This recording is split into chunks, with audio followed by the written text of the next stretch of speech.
On behalf of His Royal Highness Samdech Norodom Serewut, Chairman and founder of Cambodian Institute for Cooperation and Peace, I would like to warmly welcome all of our viewers to this webinar on Korea at Crossroads, the prospects for peace and security in the Korean Peninsula. At the outset, on behalf of all of us here at CICP, please allow me to present a token of appreciation to the Korean Embassy in Cambodia for kindly supporting this important online meeting to discuss the future prospects of peace in the Korean Peninsula. In addition, I would like to take this opportunity to express my thankfulness to Mr. Kim Jimin, Minister Counselor, Embassy of the Republic of Korea to Cambodia, for agreeing to join this webinar and to deliver a keynote address on Korean Peninsula peace process, vision, policy, and recent development and the way forward, which we will have the pleasure to hear him right after my opening remark.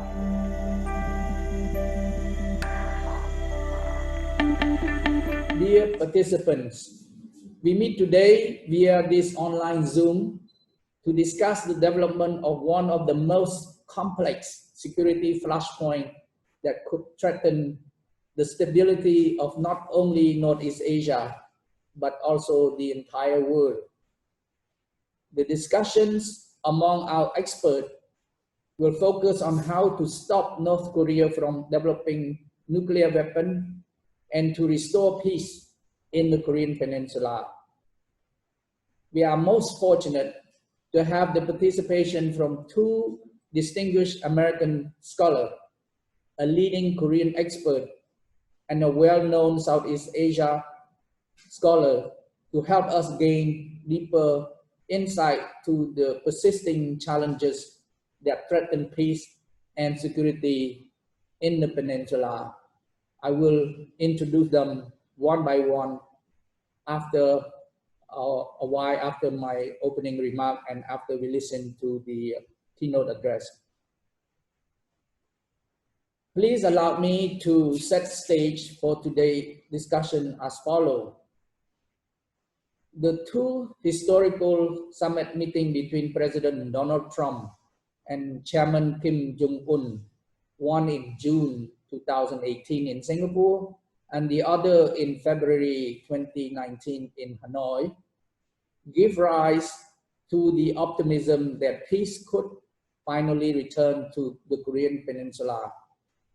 But as it turned out, both Washington and Pyongyang lack ability to warrant adequate preparations and exhibit slackness to galvanize the prospect for a potential peace process, and failed to exhibit greater vigilance in anticipating the potential obstacle and risk that might derive during the deliberation during the bilateral meeting that they have.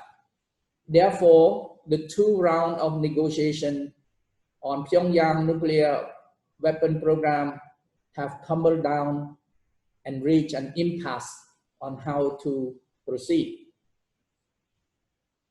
With the collapse of the negotiation, the US-North Korea relation become more strained and security tension remain a glaring concern. If the pressure is allowed to reach its threshold, full-blown conflict on the Korean Peninsula can erupt and grave consequences will entail. These pessimistic signs call for greater attention for a more earnest and sober discussion about how to build mutual confidence, enhance stability, and strengthen peace. Achieving peace in the Korean Peninsula have never been easy. Since the signing of the 1953 Armistice Agreement established a military truce on the Korean Peninsula, serious efforts to realize a final peace settlement remain marred with antagonistic geopolitical reality, deep mistrust among and between the belligerent power with poor mutual understanding, exacerbated by political expediencies and prejudiced policymaker. The six powers most involved in this enmeshed security paradigm are the Democratic People's Republic of Korea, DPRK, or North Korea, the Republic of Korea, ROK, or South Korea, the United States of America, China, Russia, and Japan. They remain at odds with each other. They have not yet reached any common model for complete peace to return to the Korean Peninsula. In my humble view, for peace to return to the Korean Peninsula, all stakeholders involved must collectively agree to a strategic and realistic approach in addressing challenges and opportunities that they face, and work diligently and collaboratively toward a peace-building process that could warrant a comprehensive framework of declarations, agreement, norm, rule, procedure, and institution that could guarantee the building and sustaining peace. To arrive to this end, denuclearizations that would entail a complete, verifiable, and irreversible disarmament of all DPRK nuclear program, coupled with the UN hard sanction, deterrent policy, and the US military presence in South Korea, are not sufficient. We would need to address other matters as well. Meeting the demand from North Korea has been quite a challenge. For instance, direct negotiation and normalization with the United States often sideline South Korea and other power in the region in this process as well. For lasting peace to prevail, all parties interested in the Korean Peninsula security must accept the rules that are required for a peace regime based on the assurance that can ensure a permanent end of the Korean conflicts.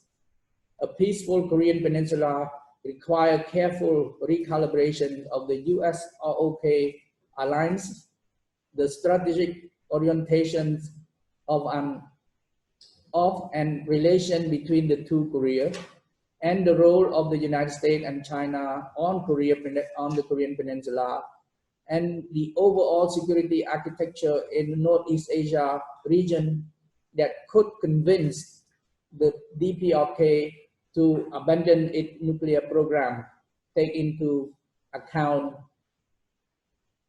the diplomatic, security, economic, and social context that might come into play as well. Dear participants, I shall stop here and leave it to our distinguished guests to dwell deeper and more specific into this complex and difficult security hotspot. It is my distinct privilege now to introduce all the speakers to our audience online now. Immediately after my remark, I would like to welcome our guest of honor, Mr. Kim Jimin, Minister Counselor from the Embassy of the Republic of Korea to Cambodia, to deliver a keynote address on the themes of the new Southern policy and the ROK policy for the peninsula. I'm very much looking forward to hear more on the new Southern policy, which President Moon Jae-in unveiled in 2017, signaling a groundbreaking in the Republic of Korea foreign policy that strives to consolidate greater and deeper partnership with ASEAN. Mr. Jimin Kim is also served as a Consul General of the Embassy of the Republic of Korea in Phnom Penh since August 2019. He assumed the role of Chargé d'Affaires ad interim at the end of August 2019. He served previously as Director of Protocol Affairs Division between 2015-2016 and Director of National Community External Cooperation Division 2013-2015 in the Ministry of Foreign Affairs of the Republic of Korea. Mr. Kim Jamin has been a career diplomat for over 22 years. My institute, CICP, is extremely delighted to have him as our special guest speaker who will set the tone for this webinar. Our first panelist is Dr. Bernd Schaefer, Senior Scholar with the Woodrow-Wilson International Center Cold War International History Project and a professorial lecturer at George Washington University. He will speak on a theme of the new themes in Washington, chance for a new policy with the question mark. Dr. Bernd Schaefer has been a good friend to CICP and has been a visiting professor to various universities throughout the region, including Tongji University and East China Normal University in Shanghai, Panyasastra University in Phnom Penh, and the University of North Korea Study in Seoul. Next, we will have the pleasure to hear Dr. Wong-Gi Cho, professor in the Department of International Economic and Trade Study and head of Center for ASEAN-India Study at the Korean National Diplomatic Academy, Republic of Korea, who will address the prospects of denuclearizations and the inter-Korean relation. We are fortunate to have an eminent expert who is native Korean to speak on the topic of denuclearization and the inter-Korean relation. Dr. Wong-Gi Cho received his PhD in political science from the University of Washington in Seattle, United States. He is currently a member of advisory group at the Presidential Committee on New Southern Policy. He is a well-known and affluent policy analyst. His research work involved in numerous publications on issues such as a New Southern Policy and the U.S. Indo-Pacific Strategy, direction for U.S. ROK cooperation, why South Korea want to tie in with ASEAN, and geopolitical dynamic and regional architecture in the Indo-Pacific. I am certain that our online participants will find his presentation interesting and captivating. My next guest speaker is Dr. Geetha Govindasamy, Senior Lecturer, Department of East Asia Study, Faculty of Art and Social Study, University of Malaya. The theme of her presentation is the trajectory of ASEAN in abating the inter-Korean conflicts, some observation from Southeast Asia. This is an interesting topic of great interest to audiences from Northeast Asia and Southeast Asia, particularly now that Seoul intends to raise its tie with ASEAN to the same level as the four major powers. Dr. Geetha obtained her PhD in International Relations from Monash University. She is a committee member of the Malaysian Association of Japanese Study and a member of the Malaysian Scholar on Korean Network. She teaches and publishes on inter-Korean relations, Korean foreign policy, and East Asia international relations. She published widely in international journals like the Asian Perspective, the International Journal of Korean Unification, Asia-Europe Journal, International Review of Korean Study, Asian Profile, and the Journal of the Asian African Study. And I am sure that all the participants will benefit greatly from her insight, particularly how ASEAN can play a role in this peace and security in the Korean Peninsula. My last speaker is Dr. Brad Glosserman, Deputy Director and Visiting Professor at Tama University Center for Rulemaking Strategy and Senior Advisor for the Pacific Forum. He will update us on the Biden administration's and the new reality of the Korean Peninsula. This topic is quite timely as we are witnessing the new US president who is expected to make a turn in the Korean policy. I'm hoping to hear how the Biden administration moved to contain North Korean nuclear ambitions and restore peace in the peninsula. Being the English language editor of the Journal of the New Asia Research Institute in Seoul and a frequent speaker at conferences, research institutions, and universities around the world, Dr. Brad Glosserman is truly an eminent scholar with extensive knowledge on US policy toward the Korean Peninsula. We could not have a better speaker who can tell us more about the US foreign policy and the Asian security relation. As you can see, CICP have assembled an exceptional group of speakers who will share more and explain to us all the intricacies related to the prospects for peace and security in the Korean Peninsula. I stop here and would like to express once again my deep appreciation to the Korean Embassy in Cambodia, represented here by Minister Councillor Kim Jimin, for the kind support to make this webinar possible for audiences in Cambodia and in the wider region who have joined us via Zoom. I also would like to thank all the other four distinguished speakers, for sharing their rich perspective with us.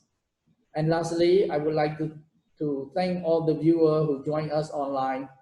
I hope you will find this webinar enchanted, and please interact with us with questions and answer session which follow the presentation.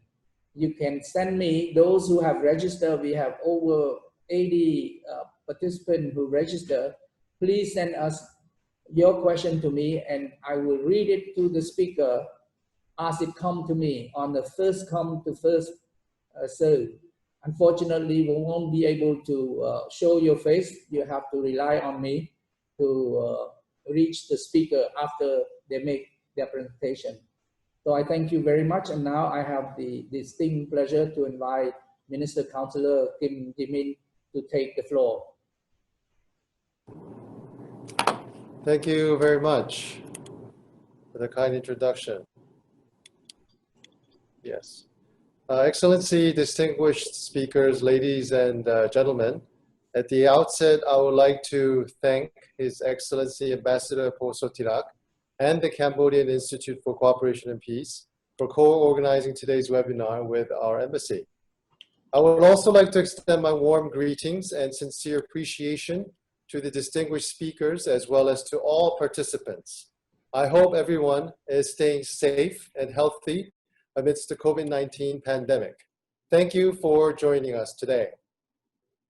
Ladies and gentlemen, I think it is timely to discuss on the topic of prospects for peace and security in the Korean Peninsula, especially following the recent US presidential election.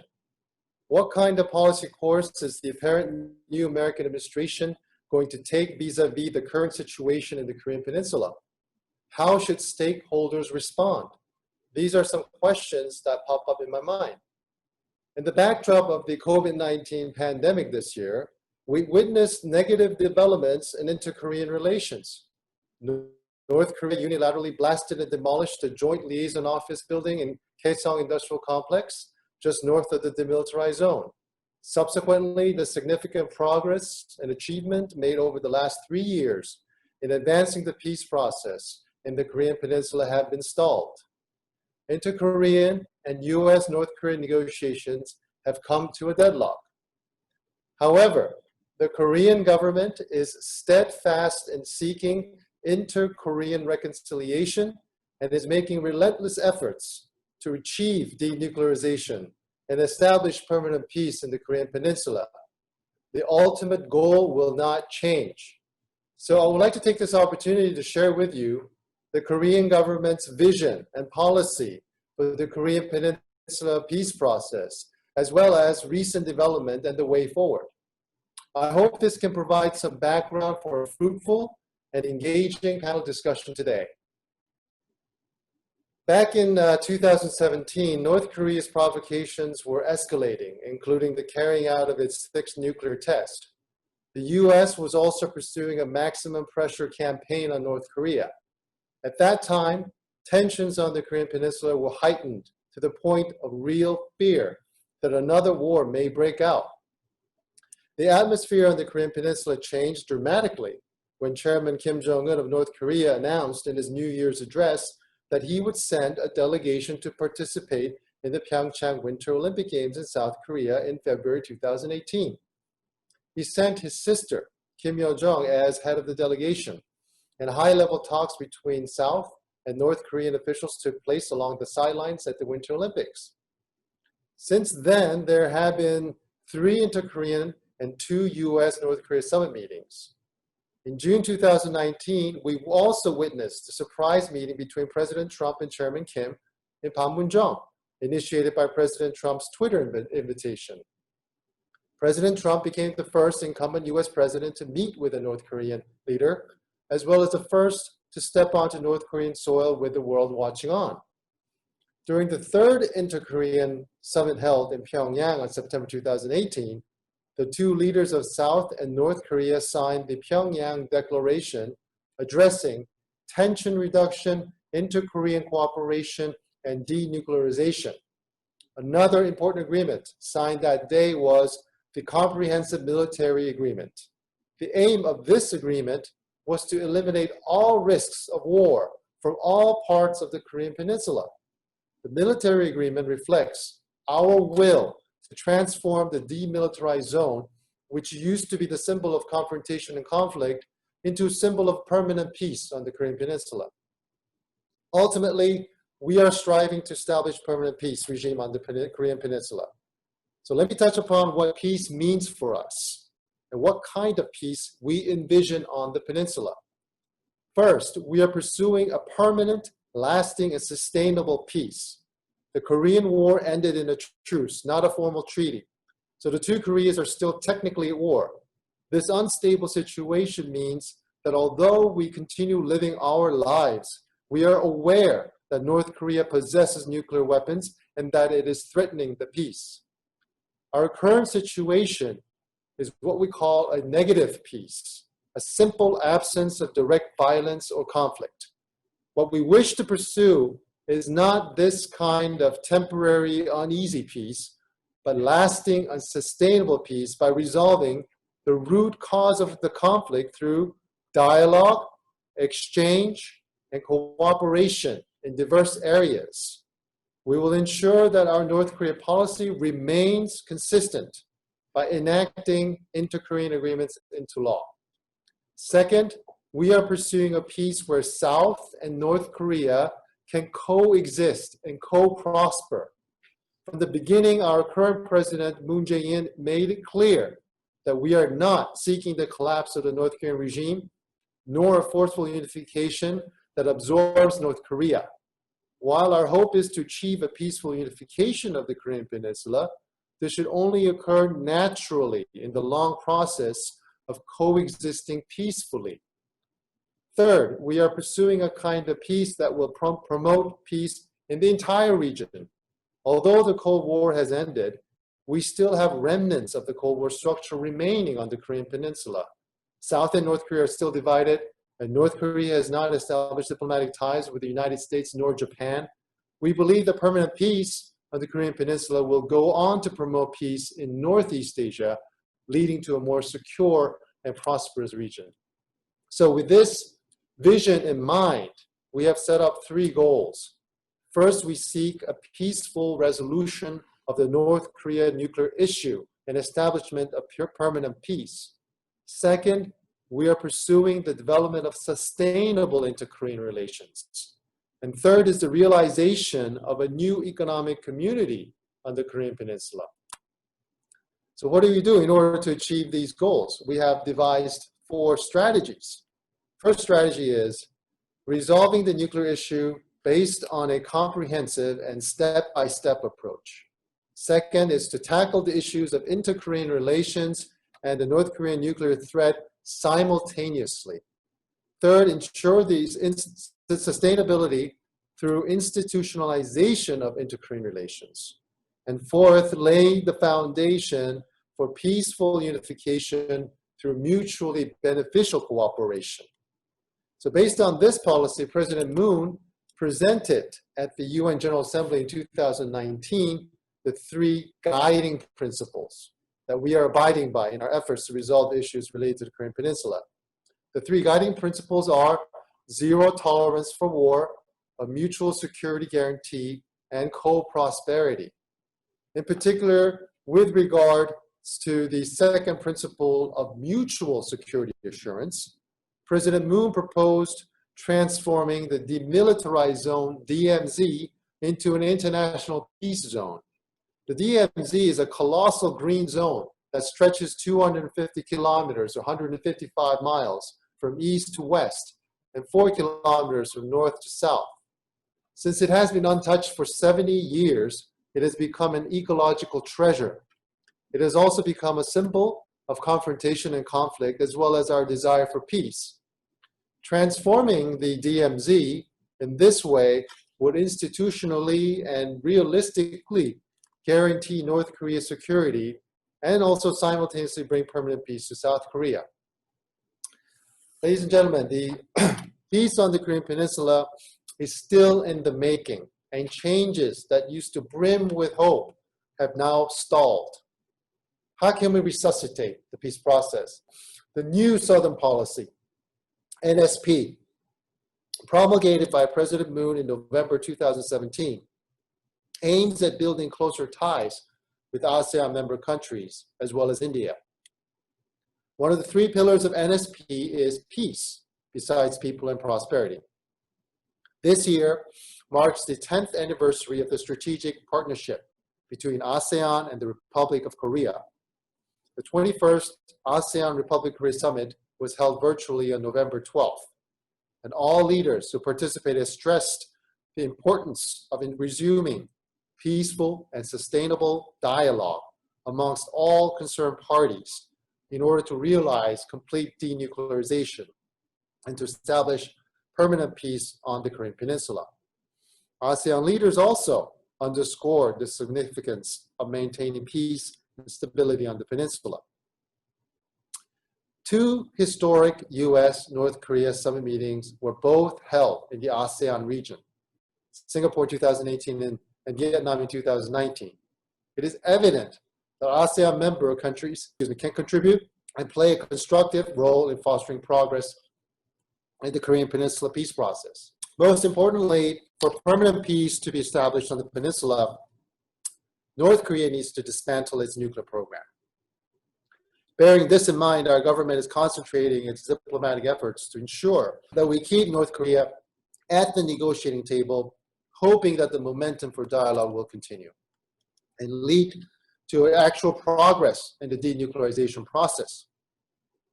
In the face of the COVID-19 crisis, inter-Korean cooperation in disease prevention and control and public health could also trigger dialogue and cooperation in the process of building a peaceful Korean Peninsula. In particular, this year marks the 70th anniversary of the outbreak of the Korean War. The international community can provide support so that we can advance into an era of reconciliation and prosperity through the End of War Declaration. The End of War Declaration will open the door to complete denuclearization and permanent peace on the Korean Peninsula. Peace on the Korean Peninsula will guarantee peace in Northeast Asia as a whole, and going one step further, bring positive changes to the world order as well. ASEAN member countries, including Cambodia, can contribute and render support by continuing to stress the importance of resuming peaceful and sustainable dialogue amongst all concerned parties in order to realize complete denuclearization and establishment of permanent peace on the Korean Peninsula.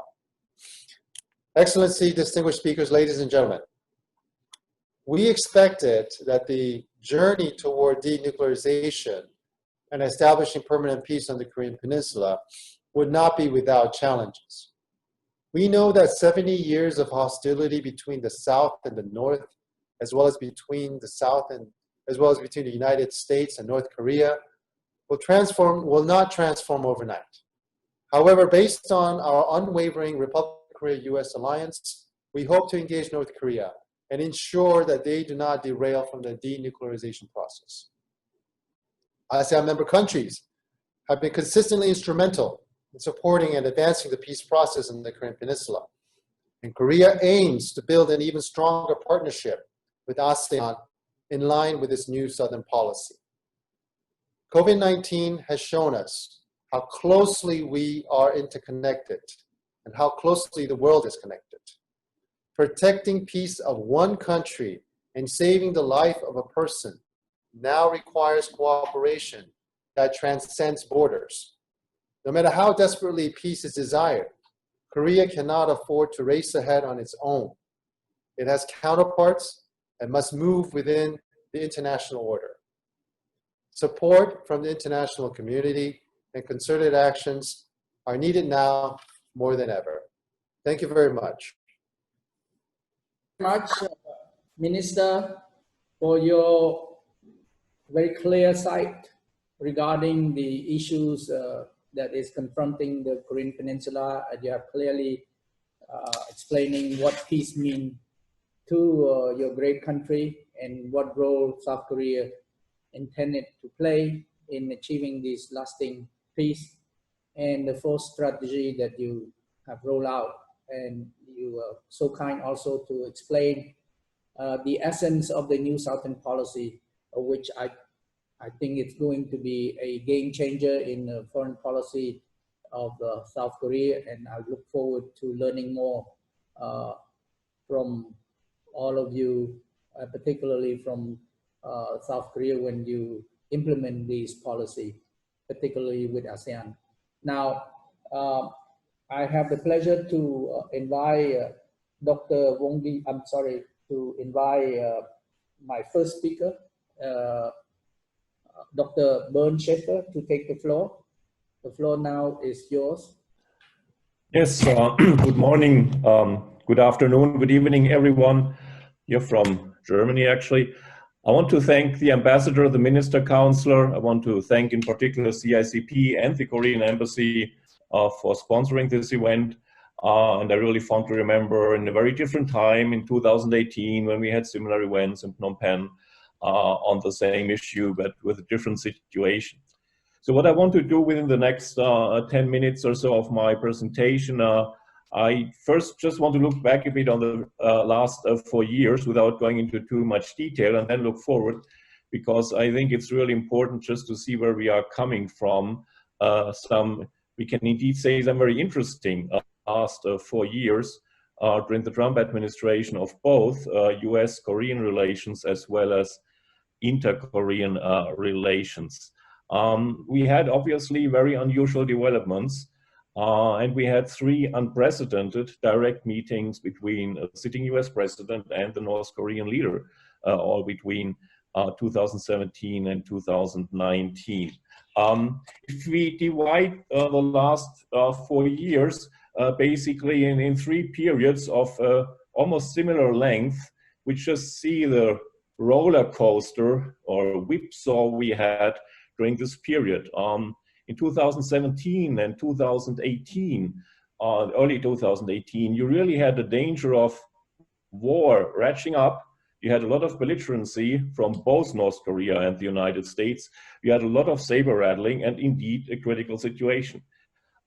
This critical situation was diffused by Korean action, by Korean agency, both by the North Korean side and in particular by the government of President Moon in Seoul, which in my view played the crucial role here.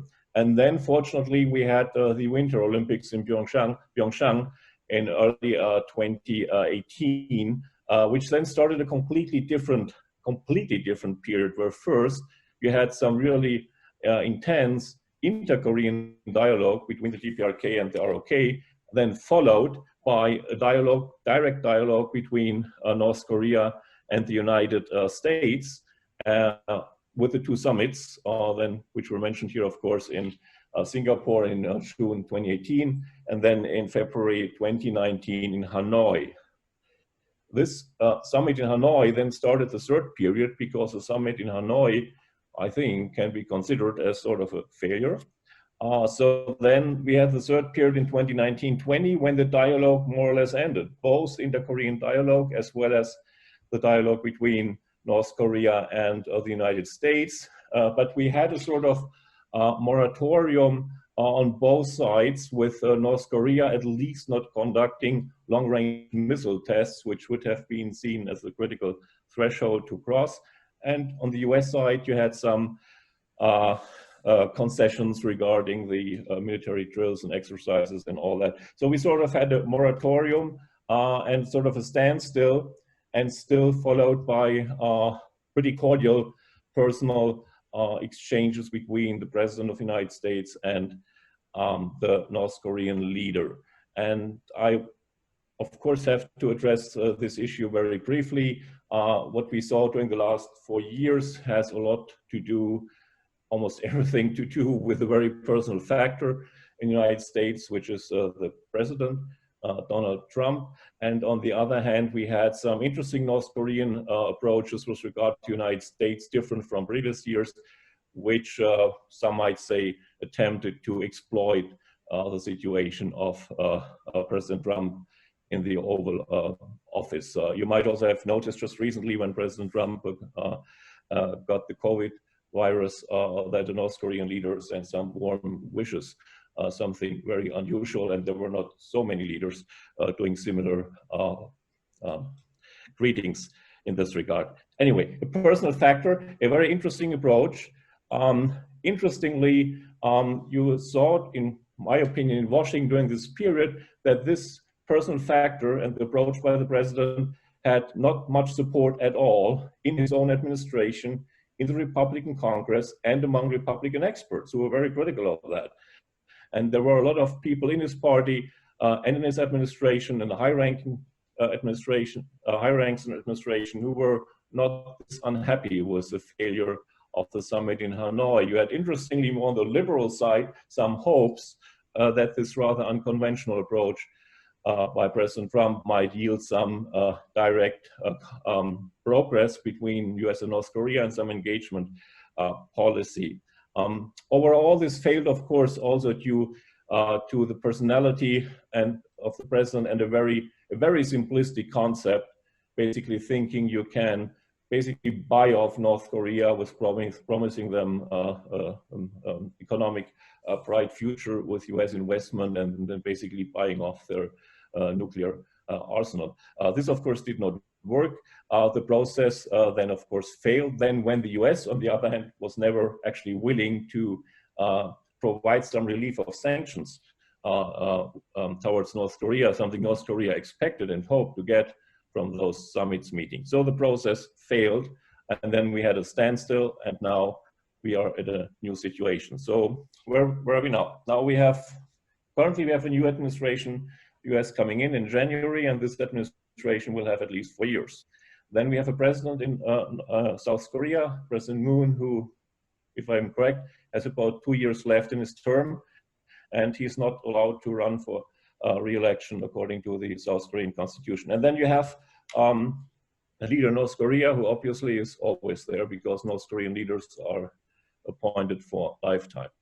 But what we have here now is, I think, a new constellation, and I'm not sure whether it will become significant, but it can become significant. What's really different now with regard to US-Korean relations is that for the first time since the last years of the Clinton administration, we have a parallel Democratic administration in Washington and a liberal administration in Seoul. We did not have this during all those last years. Usually those years of Obama and Biden presidency between 2009, 2016 are associated with standstill in North Korean, in inter-Korean relations and in US-Korean relations, and of course with the development and progress of the North Korean nuclear program. But we also have to keep in mind that the US administration at the time had different partners in Seoul, if there were partners in this regard at all, namely the conservative governments of Presidents Lee and President Park. And the Moon presidency and the Moon administration is a different approach, because obviously, as all of you specialists know more about this, but a liberal administration in Seoul usually has a different approach towards North Korean policy and inter-Korean engagement and policy than the conservative administration. So for the moment, I think the government of President Moon has a chance, an opportunity to sort of shape the course, at least initially, because what will be different from the last 4 years is you will now have a US administration that will listen to you. It will first listen to you, which doesn't mean it will agree with everything, but it will listen to you respectfully and will discuss further options and further directions. The US government, the incoming government, can learn a lot from South Korea in particular about what happened in the last 4 years. You can obtain a lot of internal information and assessments by the South Korean side on what happened during the dialogues between the South and the North and in other developments. And you will also see, I think, a definitely more friendly atmosphere. You will see certain hostile rhetoric coming from the US disappearing, namely that South Korea will probably not see any more arguments about extortion of the United States by not paying enough money for the US forces based in Korea.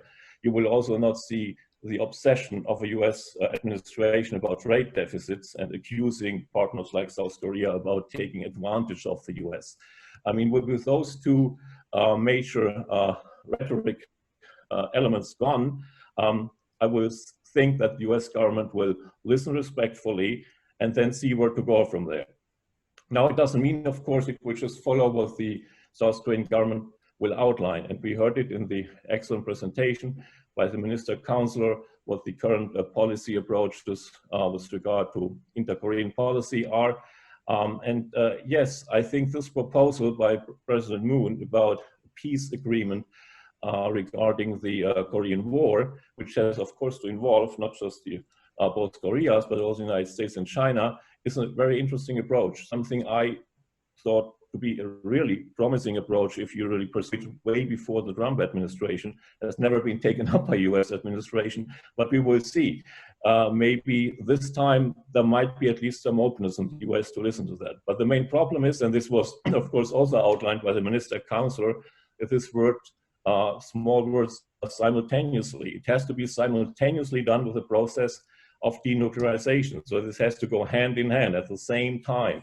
You have to pursue both policies of more engagement and peace agreements as the policy of denuclearization. And of course, this is a very sticking point, obviously. But at least I think the current the current government in Seoul has a good chance to have some impact on the US administration. And I think it showed during this very early call, which President Moon gave to President-elect Biden at a time when lots of people in the United States were not willing to call him President-elect Biden, but President Moon did it. And both sides actually published a readout of that call, which was also pretty unusual. So it's a good start. Also some indications there might be an early visit by the president to South Korea. So we will see what comes out of that. But finally, and this will be my last remark, a major caveat here I see in the really problematic situation of relations between the United States and China. And this is a major factor here. Obviously, for a peace agreement, you will need China's cooperation.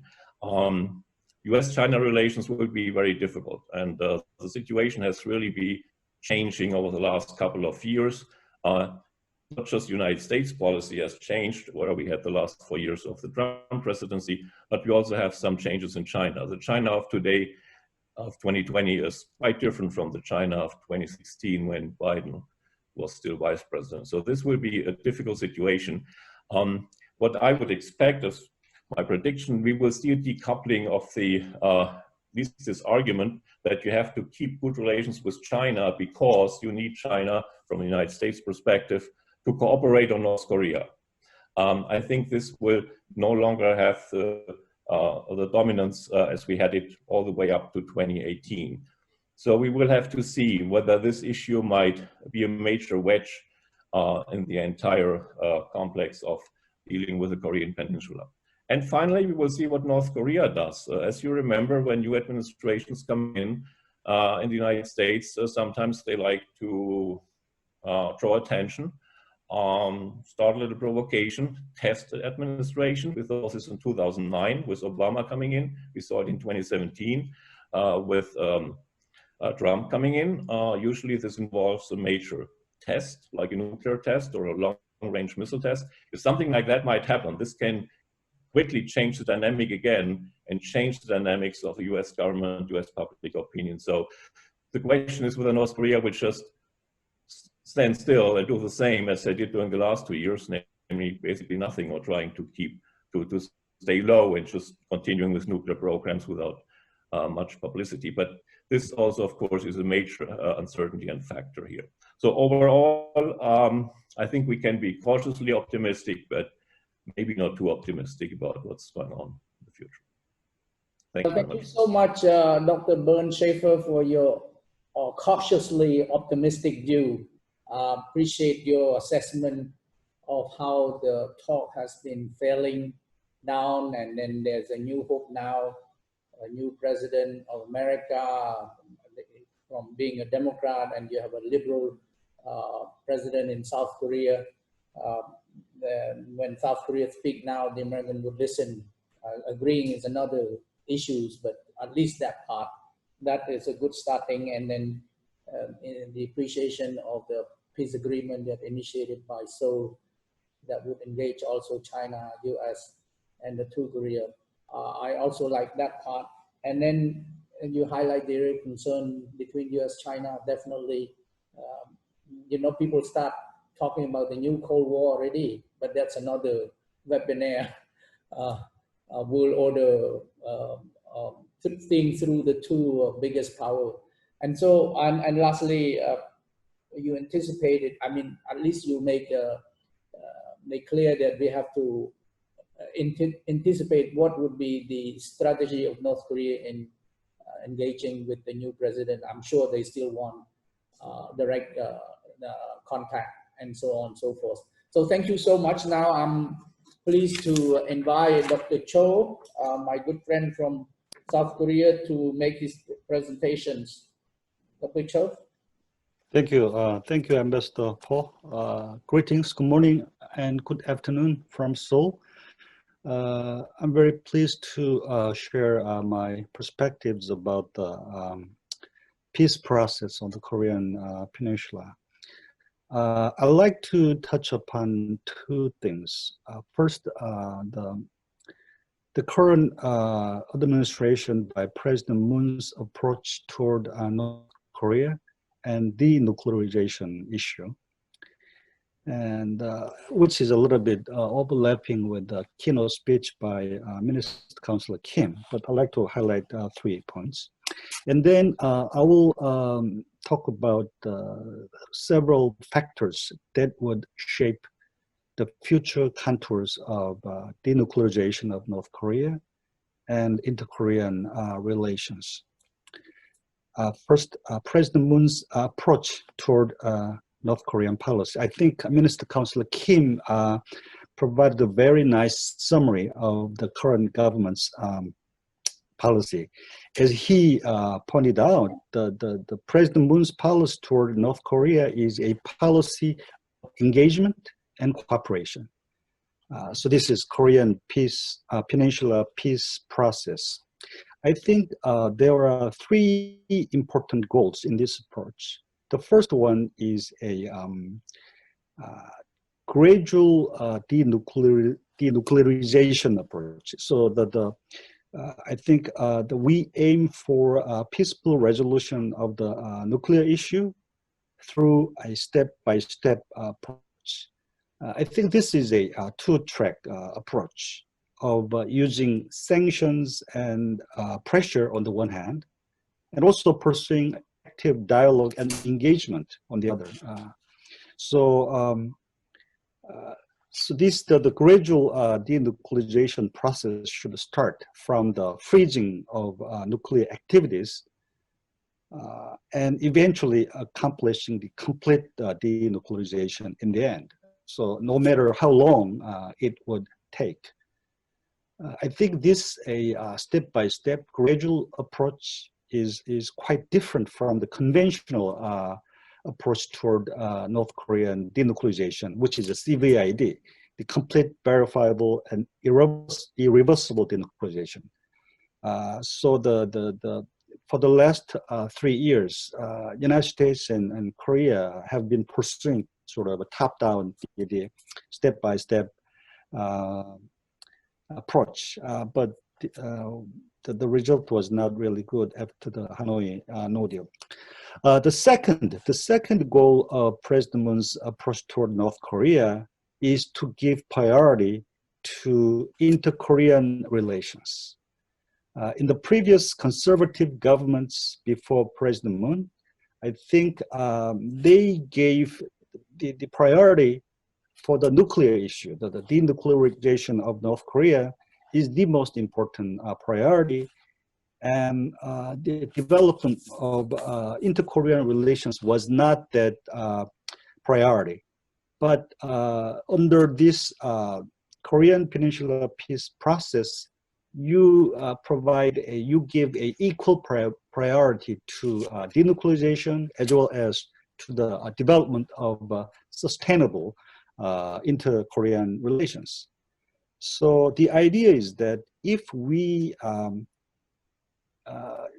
develop the inter-Korean dialogue and cooperation, we will be able to better facilitate the resolution of the nuclear issues. So this also means that you do not pursue a regime change or a collapse of Kim Jong-un regime.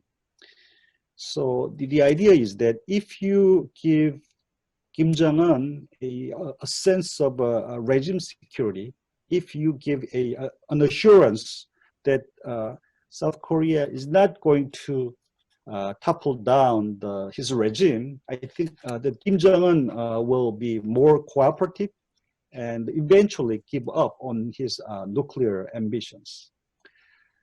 The third goal is what we call the new economic community on the Korean Peninsula.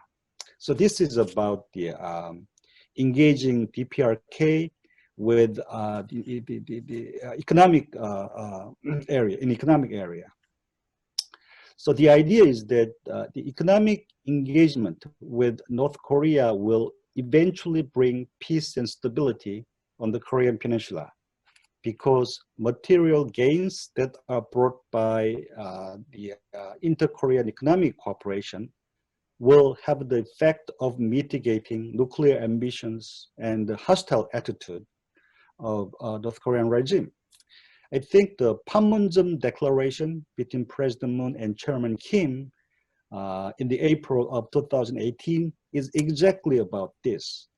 In addition to several important military agreements to stop hostile activities along the lines of DMZ, the declaration promises an extensive list of inter-Korean economic cooperation projects, one of which is an inter-Korean railroad project.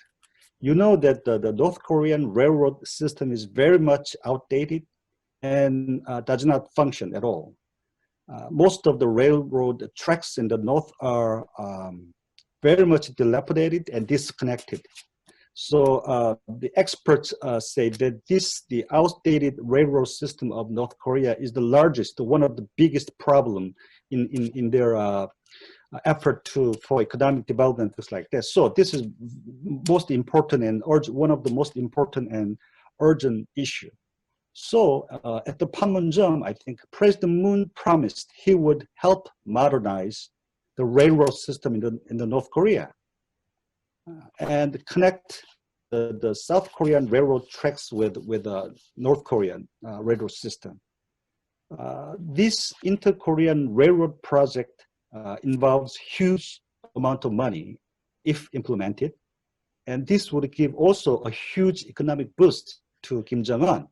But this inter-Korean railroad project is impossible to implement under the current UN sanction regime. So anyhow, So these three goals are important in President Moon's North Korean, the Korean Peninsula peace process. I think this approach of President Moon seemed to have worked in 2018 and 2019. We had 3 rounds of inter-Korean summit. President Moon himself paid a official visit to Pyongyang, and also went to the Mount Baekdu with Kim Jong-un. And also President Moon was successful in brokering 2 rounds of US-DPRK summit in Hanoi and Singapore. However, after the no deal from the Hanoi summit in February 2019, talks between US and DPRK have been stalled. And since then, we do not have any substantive progress going on in the North Korean nuclear dialogues. If you look back, the inter-Korean relationship in 2018 and 2019, inter-Korean relations were also really good. President Moon was able to establish a inter-Korean liaison office in the North Korean city of Kaesong in 2018. However, entering into 2020, especially starting March of this year, inter-Korean relationship have also worsened to a quite significant level. Actually, last June, North Korea demolished the building of inter-Korean liaison office with a huge amount of explosives. And they even sent a live TV coverage of the explosion of the building to South Korean media. I think this was symbolic of North Koreans' hardened attitude toward South. And for now, actually, there's no dialogue going on with North Korea. So the situation of the inter-Korean relationship, as well as the denuclearization, is not very positive for now. We now have the new administration coming in the United States, and there are a lot of kind of speculations about the future prospect. So I now turn to the second part of my presentation, the prospects for the nuclear issues under the new US administration by President Biden, and also some words on the inter-Korean relationship. I think for now, the top priority of the Moon administration in Korea is to reignite the US-DPRK dialogue and negotiation on nuclear issues. Actually, President Moon sent his special envoy, the director of Korean Intelligence Agency, about 2 weeks ago to Japan in order to send a special message to the Japanese Prime Minister, Mr. Suga. It is reported that he proposed a new proposal to Mr. Suga about the 4-party summit meeting among DPRK, ROK, US, and Japan on the occasion of Summer Olympic Games in the summer of next year. It seems that President Moon wants to mediate for the 3rd round of US-DPRK summit by taking advantage of the Tokyo Olympic Games. So I think now the Korean government is trying to kind of recover the bilateral relationship with Japan as well. And also, President Moon also wants to resume the inter-Korean dialogues and to implement some inter-Korean economic projects. For now, North Korea is now responding to this proposal, but he has patiently kind of proposing some sort of engagement policy and projects with North Korea. I think this is why President Moon has appointed a new minister for unification. A few months ago, actually, Mr. Lee, In-young Lee, he is a senior politician from the ruling party and is well known for his strong commitment about inter-Korean cooperation. But the problem is, there is not much he can do about the implementing the inter-Korean economic projects because of the UN sanctions imposed on DPRK. Actually, several months ago, Minister Lee traveled to the United States and tried to negotiate some exemptions with American counterparts, but he was not successful. So he is now focusing on humanitarian assistance to North Korea, including the COVID-19 issues. I think this is doable under the UN sanctions. Regarding the future prospects of the US-DPRK nuclear talks, I think several factors are important. First, it is not clear if Kim Jong-un is really committed to denuclearization.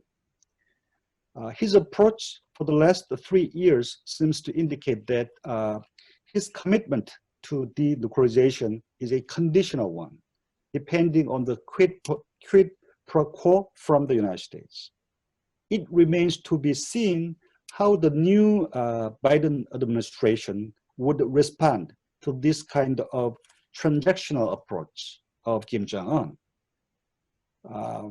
Second, I think it is highly likely that North Korea is not going to be a top priority for the incoming Biden administration.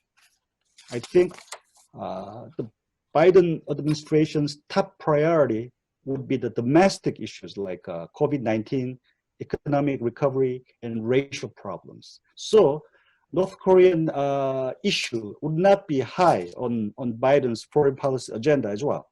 So then this would kind of affect the denuclearization process and also the Korean Peninsula peace process.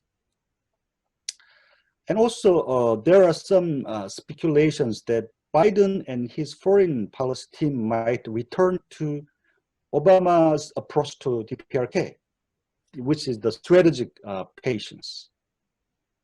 If Biden takes the approach of strategic patience toward North Korea also might return to its past behavioral pattern, which is a kind of a cycle of nuclear provocation and negotiation. So in the early half of next year, when Biden has a review process about the policy toward North Korea, it is probable that North Korea, Kim Jong-un might have a nuclear test or missile test. Of course, it is possible that Biden administration might not take the strategic patience approach. Rather, it is also likely that he would take a more proactive policy approach of strategic engagement rather than strategic patience. But it remains to be seen, and it seems to me obvious that North Korea would not be a high on his foreign policy agenda. Also, I think it is expected that the new administration in the United States, Biden administration, would take a different diplomatic approach regarding North Korean nuclear issue. So we know that under the Trump administration, the approach is a top-down approach without any working level detailed coordination. Biden will return to the conventional diplomatic approach, and I think he is not likely to meet Kim Jong-un for the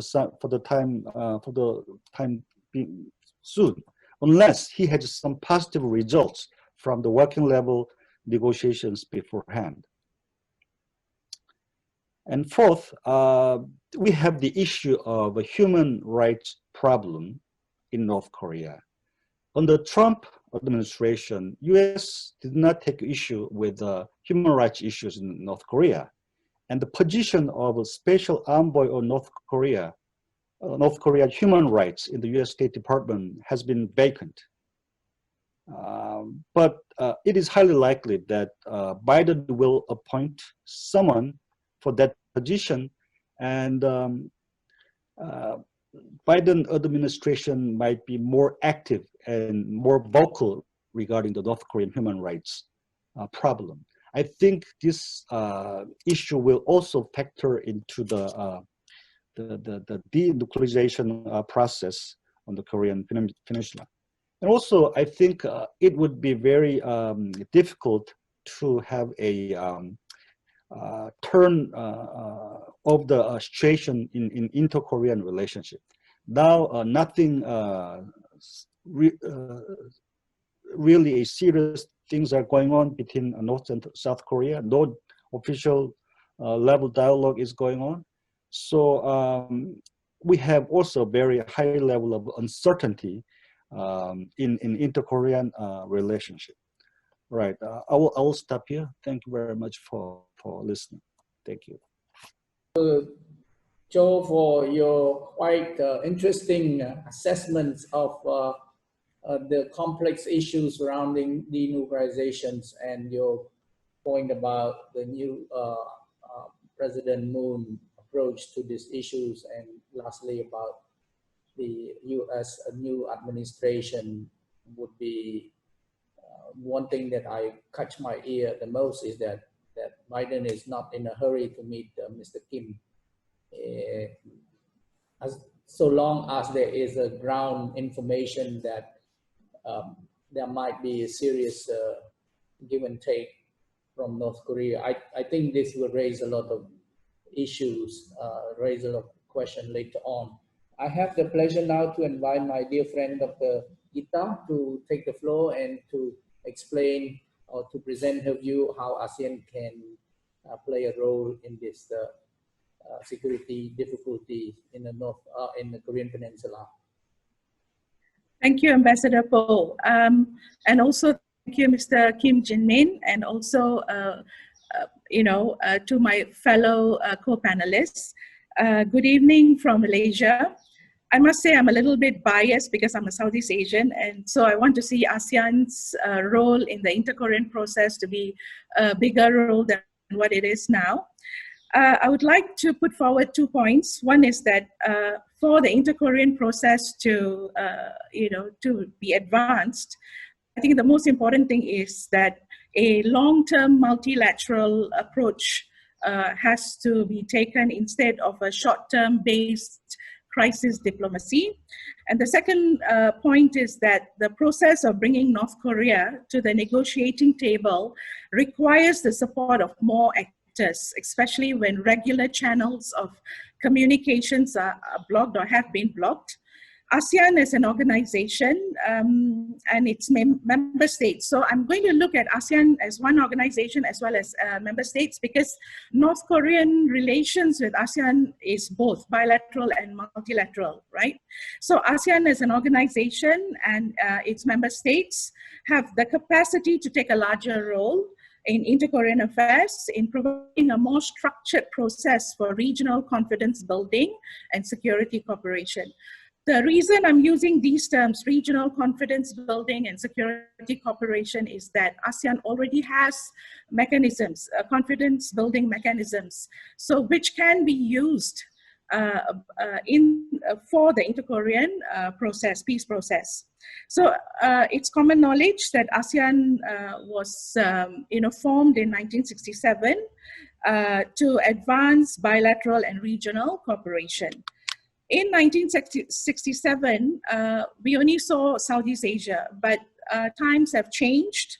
Now, it's no longer Southeast Asia, it's East Asia. So East Asia includes Southeast Asia and Northeast Asia. So with ASEAN embracing prominent East Asian countries as dialogue partners, with the exception of North Korea, and the proximity of East Asian region means that ASEAN is equally concerned with the stability of East Asia. Yeah, ASEAN members are also very aware that security incidents triggered by North Korea will significantly affect Southeast Asia's own development. Basically, I think any problem, any whiff of instability in East Asia will actually spell trouble for ASEAN's economic growth, which is very much linked with Japanese, Korean, and the Chinese economies. At the same time, stable East Asia is crucial, as ASEAN is also the main driver of initiatives such as the East Asian Community, East Asian Summit, ASEAN +3, and so on, and also not forgetting the newly minted Regional Comprehensive Economic Partnership. So we see that North Korea is not part of any of these establishments, yeah? Despite ASEAN's regional importance, it is intriguing that the role of ASEAN in inter-Korean peace and security issues has not been explored to its fullest. I would like to take this instance to give an example. Just now, Dr. Cho was indicated that there might be a 4-party summit during the Tokyo Olympics, but I'm not sure whether ASEAN will be included. When in the New Southern Policy, it's indicated that ASEAN is of equal status with the US and the other major players. So I'm not very sure. I would like to ask Dr. Cho later about that. So again, despite ASEAN's regional importance, ASEAN's role in the inter-Korean peace process has never been explored, or rather has least been explored.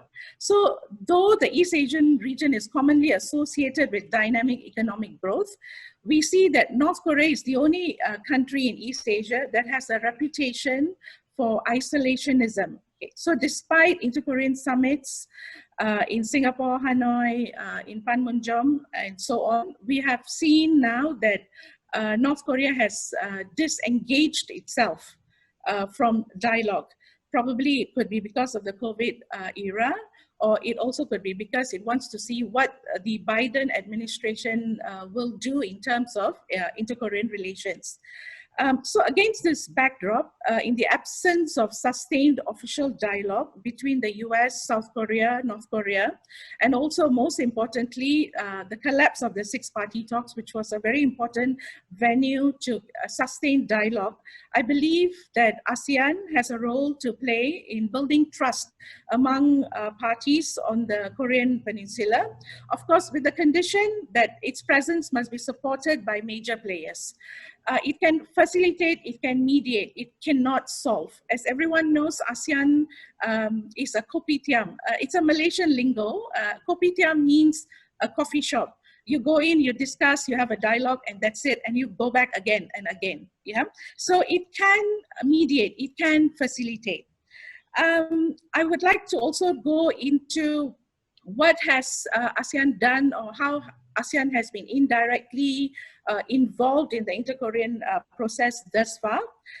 So for decades, ASEAN has supported Seoul's position towards the North Korean denuclearization.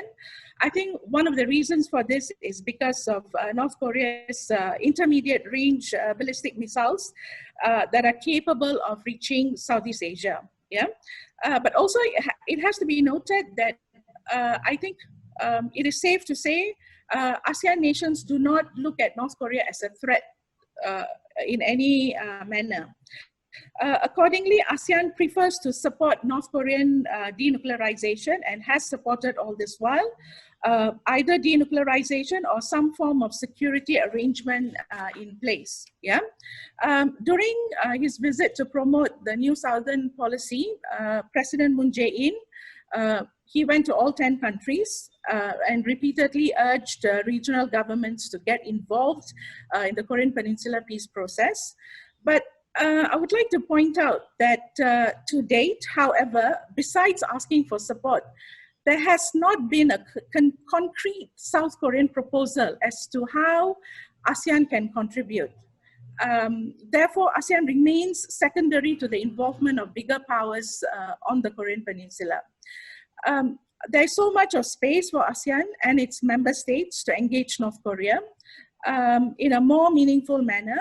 And at the same time, I think the point here is, I think ASEAN should integrate North Korea into its mechanisms, especially the ASEAN community process, which includes the security, economic, and social communities. These are the three pillars for ASEAN.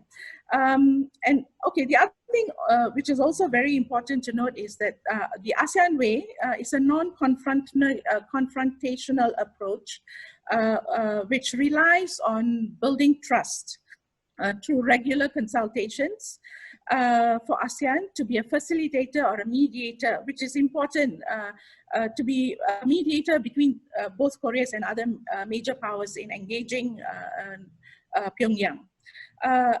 The other dimension, of course, as I said earlier, individual ASEAN member states have actually made valuable contributions, both by sustaining channels of communication with North Korea, often due to this perceived neutrality ASEAN way in the past.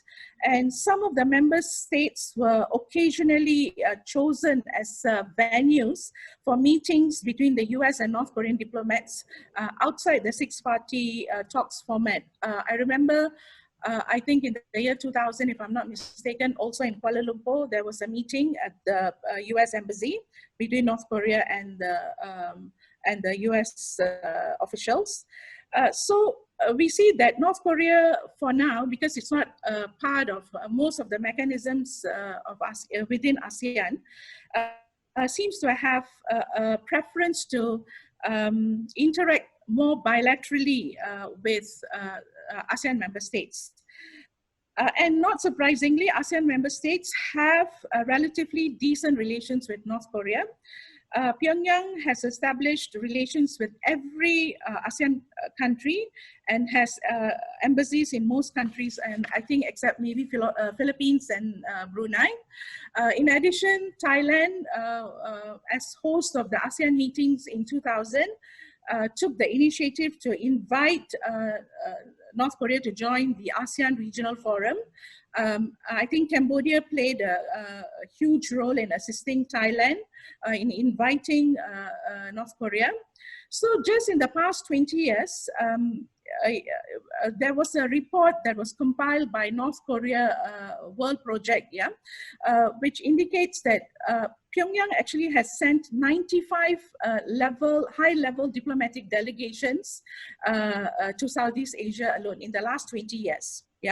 So it can be concluded that North Koreans are interested in dealing with ASEAN member states, and Southeast Asian firms are also very much interested in North Korea. For example, Thailand's Locksley Pacific built the internet infrastructure in North Korea. And I think everyone would know about this Choson Exchange, which has been allowed by the North Korean government to train North Koreans in business and entrepreneurship. So there's already linkages between ASEAN member states and North Korea. But of course, this has to be mentioned, being from Malaysia, the murder of Kim Jong-un's half-brother, Kim Jong-nam, in Malaysia in 2017, February 2017, did strain relations a bit. But interestingly, despite that and despite missile launches, test missile launches and nuclear tests in 2016, 2017, no ASEAN member states wanted to break off diplomatic ties or expel North Korea from ASEAN Regional Forum. So it's very interesting. There was a poll done in 2019. The respondents were Southeast Asian leaders from the fields of academia, government, business, and civil society. And the preference was for engaging rather than pressuring North Korea. So the ASEAN way always comes into consensus where engagement is better than being confrontational. But the same poll indicated that only 43.5% of respondents emphasized that ASEAN's role as an honest broker has not been fully explored. Yeah. So my point is ASEAN's role as a reliable and trusted facilitator has already been showcased during the Kim-Trump meetings in both in Hanoi and Singapore, because North Korea actually accepted the venue, summit locations. So again, it's reasonable to argue that ASEAN is a neutral entity, and Kim Jong-un has shown very keen interest in the economic developments of both Singapore and also Vietnam. So I would say probably Kim Jong-un was assessing if these two Southeast Asian states could be emulated in terms of achieving economic modernization of North Korea. So therefore, in the post-COVID era, now, you know, the borders are closed in North Korea, so it has to be the post-COVID era. There is ample room for ASEAN to amalgamate North Korea into regional economic expansion. So currently, North Korea's engagement with ASEAN is very much limited to the ASEAN Regional Forum and the Council for Security Cooperation in Asia Pacific, CSCAP, at the track 1 and 2 levels. Of course, these platforms have been useful for North Korea to interact with other states. Following the breakdown of the six-party process in the late 2008, the ASEAN Regional Forum has actually served as one of the few remaining channels, institutionalized contact on security issues for North Korea. But the problem is North Korea is not a member of other ASEAN-led mechanisms, such as the East Asian Summit, RCEP, or the ASEAN ministerial meetings with dialogue partners and so on.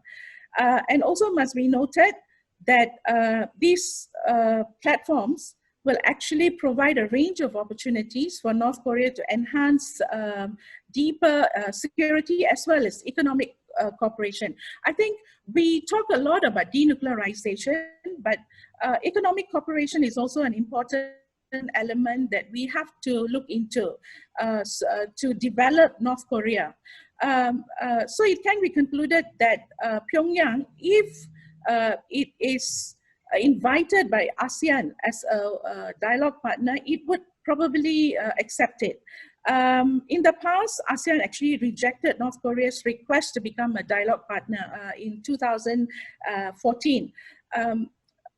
The reason given probably, I'm really actually not very sure, but the reason that I managed to obtain seems to be that there was a moratorium during that time in bringing in new partners.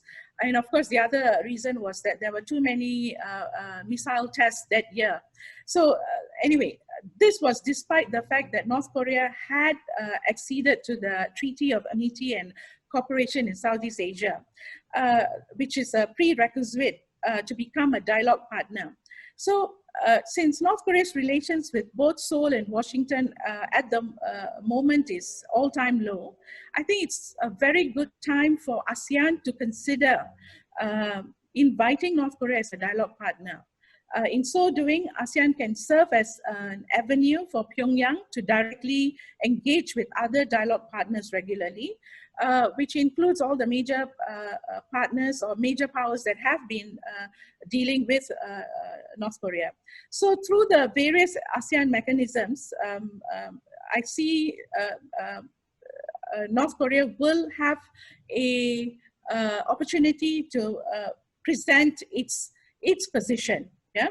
So in the event, if a dialogue partnership request is accepted, I think then North Korea then probably should appoint a resident ambassador to ASEAN, and that would allow North Korean interests and policies to be represented in ASEAN as well as in the global world, because ASEAN Regional Forum has 27 players, main members in it. So I think the main question now is North Korea interested? Recent statements from North Korean officials indicates, yeah, they're willing to work with ASEAN through the ARF.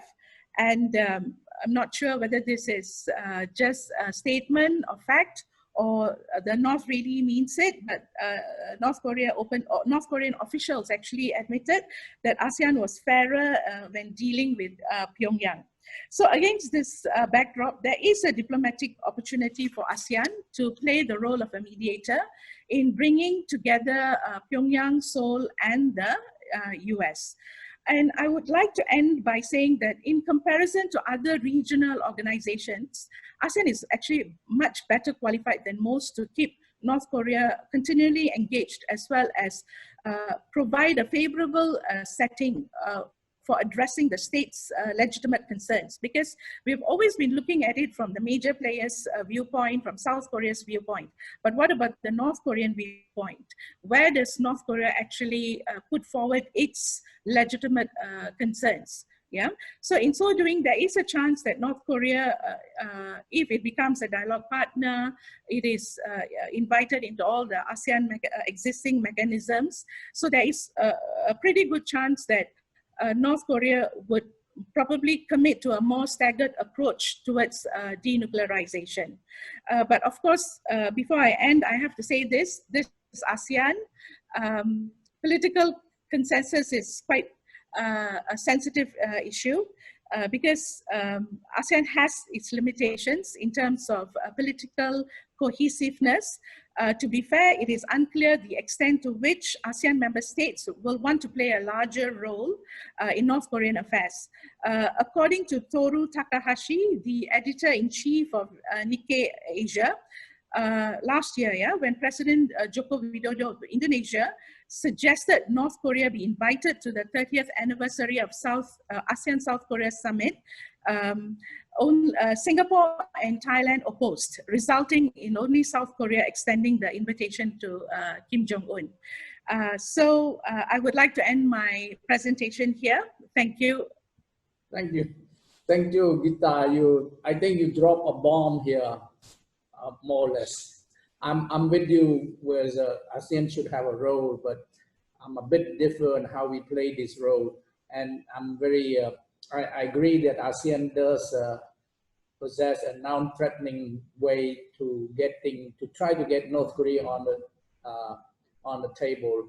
But there's many other things. I'm sure that many other people want to ask you a question. I see you have a few questions addressed to you already from the participant. But in the interest of time, I would like now to call my last speaker, but not least, as I said, we're very fortunate to have a regional expert or US expert who will talk to us on the Biden administration, the new reality on the Korean Peninsula. I have the pleasure to invite Dr. Brad Glosserman to take the floor. Thank you. Hello, everyone. Good morning, good afternoon. Greetings from Tokyo, where it's very cold. Given that we're running late, I will try to be brief and perhaps cryptic, so I won't offer full explanations, and I'll wait for the Q&A for that. Yeah, if some of our speakers are somewhat cautiously optimistic, I think I would say I'm a skeptic and I'm edging towards cynicism when it comes to dealing with North Korea. I'm not sure people will be very happy with my presentation today. Let me offer a couple of preliminary thoughts before I discuss the Biden administration that help sort of frame my comments.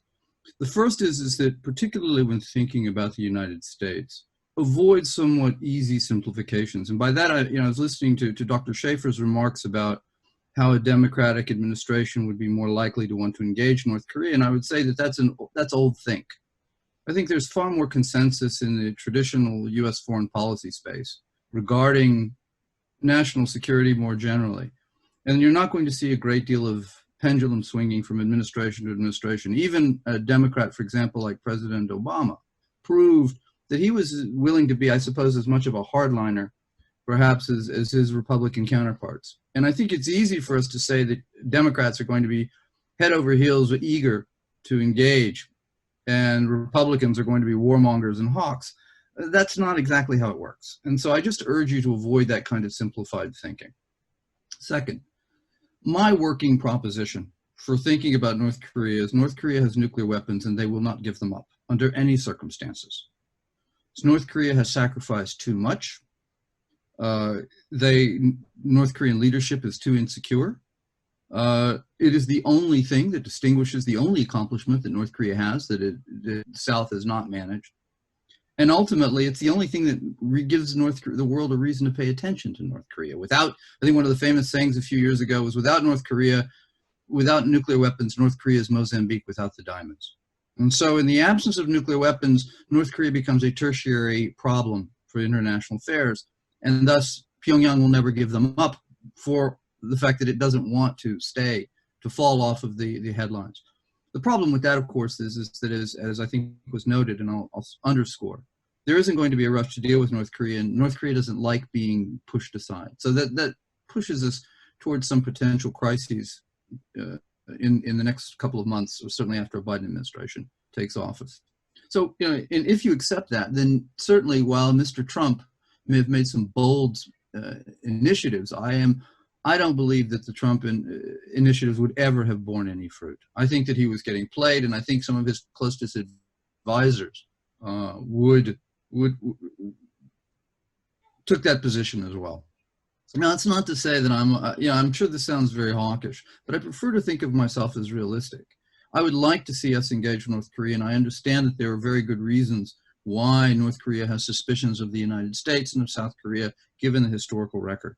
But I just don't see North Korea has been an extremely rational policymaker, and I see no means by which Washington or any other country is going to be able to force Pyongyang to get rid of devices, instruments, resources that it considers utterly essential to its survival. And in that world, I'm afraid that we're going to have to figure out how then to construct policy around this idea that North Korea maintains its nuclear capabilities, what that means for the region, what that means for larger sets of international mechanisms. We need to be thinking, for example, I've always believed that there were a series of dominoes that perhaps started in Pakistan, the next one they hit North Korea, and then Iran was probably going to be the third domino. And what happens there in terms of nuclear capabilities could well spread around the world. And I think we need to be alert to the possibilities that this is not merely a phenomenon that is constrained and contained within the Korean Peninsula.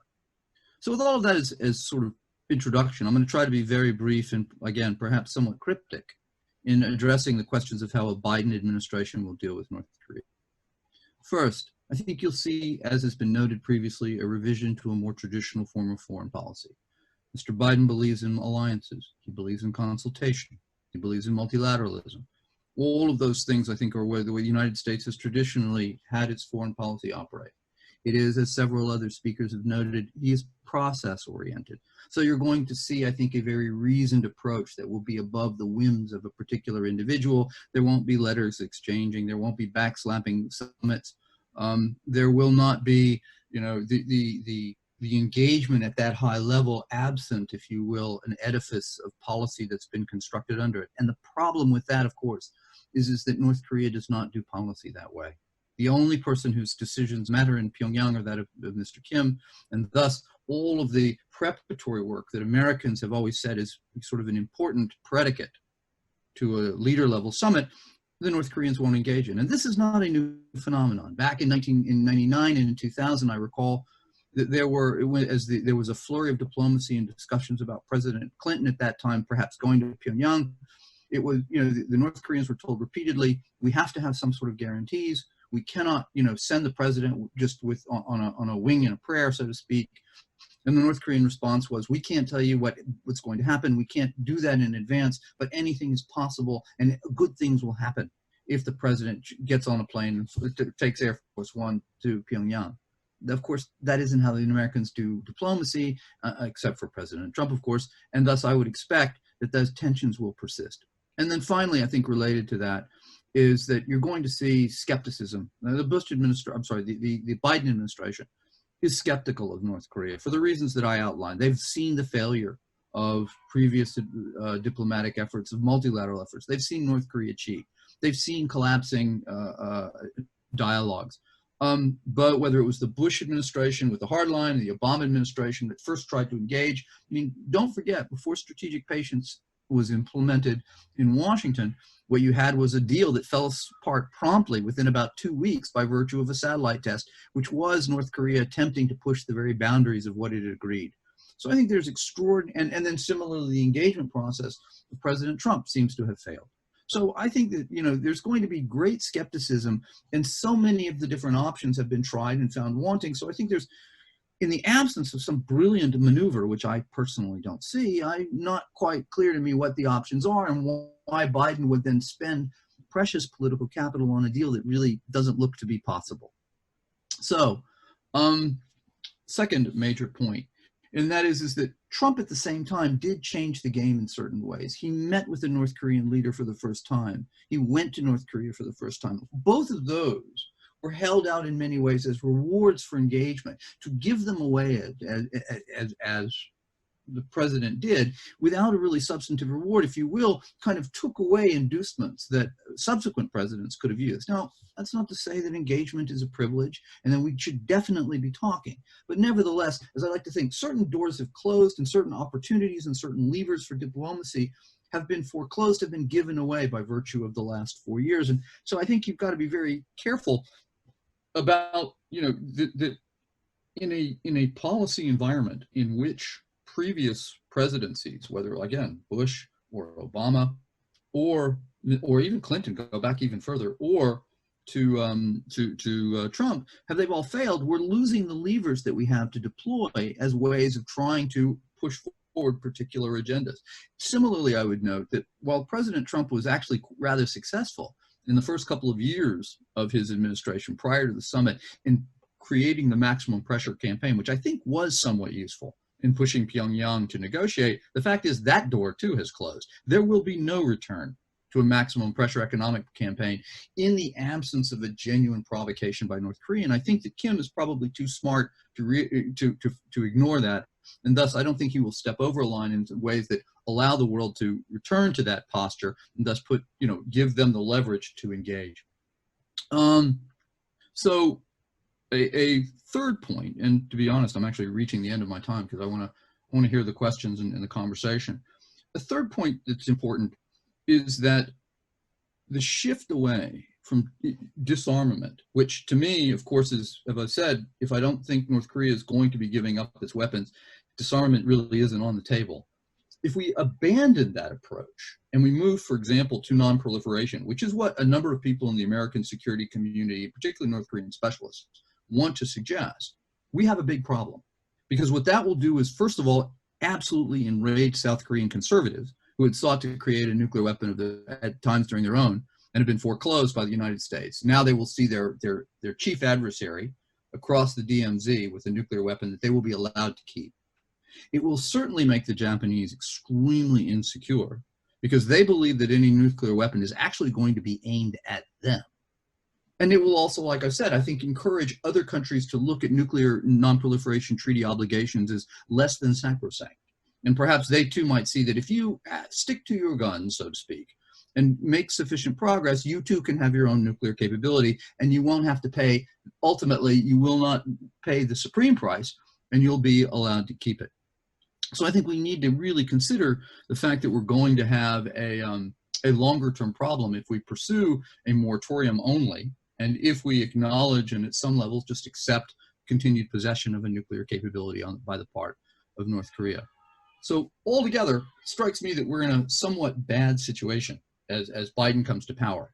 And that is, I think as was rightly noted, the president is going to have other priorities. And he doesn't have a lot of options. And I don't think he's going to be prepared to spend political capital to address a problem that looks in many ways irresolvable and has somewhat festered and has moved forward.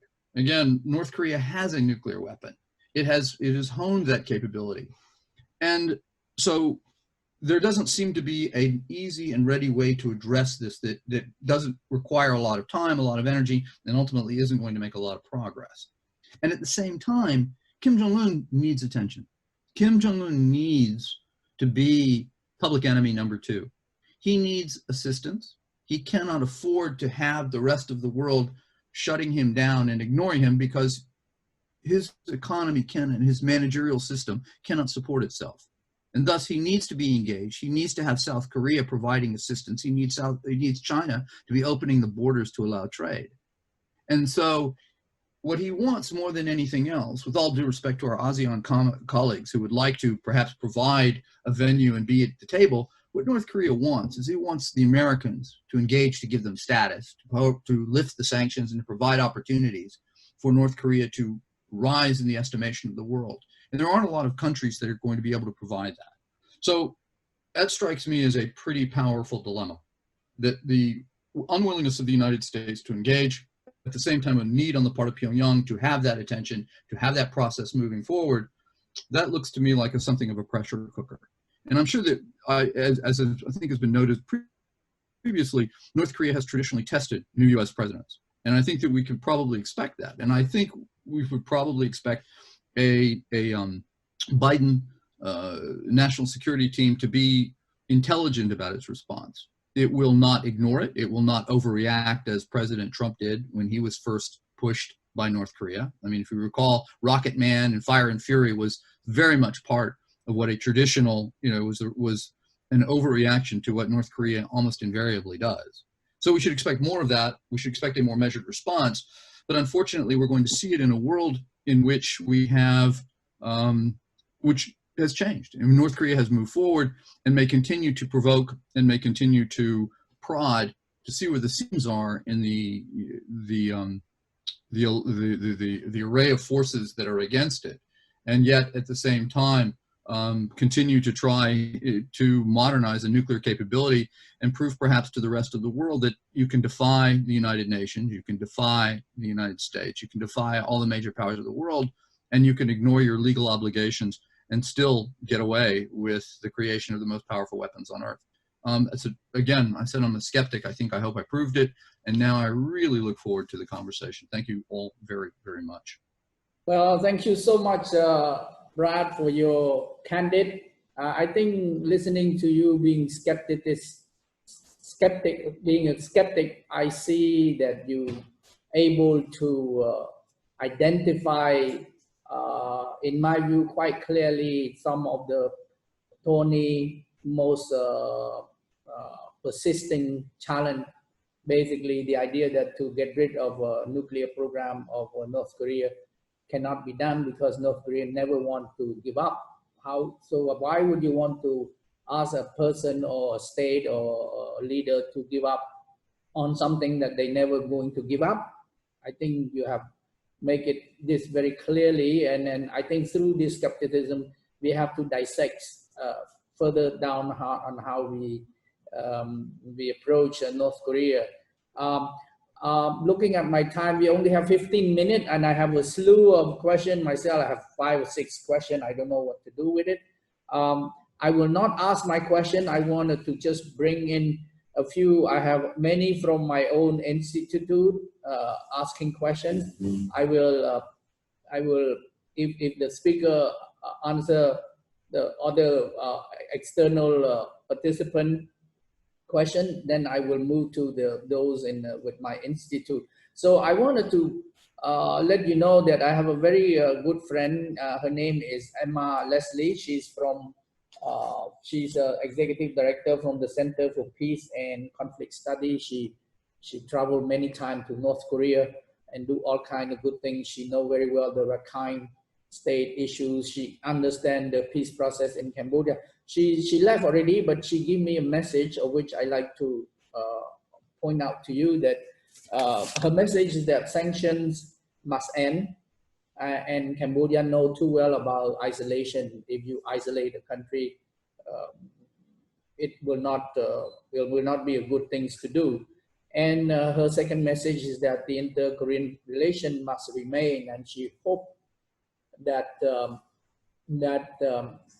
new President Biden would entertain that idea by starting to demilitarize the peninsula. I think what she meant is that removing the U.S. troop, and that's her message. I will not. I just want the speaker to know, and also Minister Kim to know what she leave us. I wanted to read a question addressed to.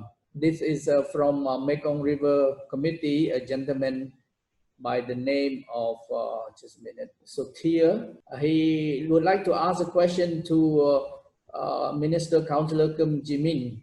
And the question is the current Korean government policy toward reunification in the Korean Peninsula feasible, given the fact that the likelihood to reunite the two Korea is low? Also, the same person would like to ask Dr. Cho a question. Okay. Do you think permanent peace in the Korean Peninsula? Oh, sorry, I jumped. This is not his question. There's a second question to Dr. Cho. What are the most possible scenario for the two Korean states to unify, and how will these scenario affect peace and stability in the Korean Peninsula?